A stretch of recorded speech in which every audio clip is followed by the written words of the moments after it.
Here's my feedback for The Legend of Ochi. This is one of these films that's obviously been out in the US for quite a while now, a few months roughly. It's about to be out very shortly, start of next month. And it's one of these fantasy films that I was happy to stream rather than wait to catch in cinemas later next month.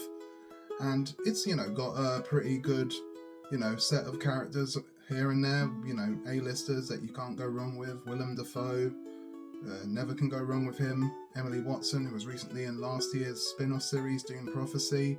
Finn Wolfhard, he's going to be in the final season of Stranger Things, we're all aware. Absolutely hyped for that, cannot wait.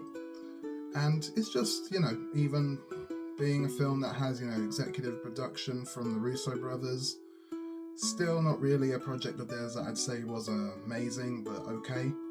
It's got some ideas that are effective enough, it's one of those fantasy films that has interesting ideas on its plate when it comes down to the world of wilderness that really manages to draw you in.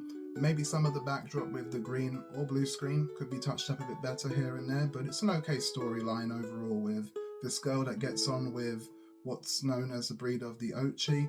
One of the kids of its parents goes missing and has to find its way back home. This is where it comes to a point where they have to embark on a journey, and it's just a way of them to just really build their dynamic throughout the film.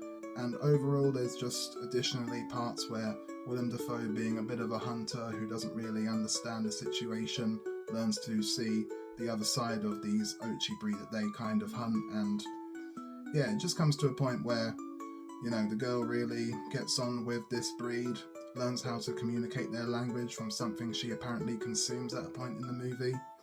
And Dafoe is great as always, but it's maybe something that I'd still say he was better in more The Lighthouse, Poor Things than something like this.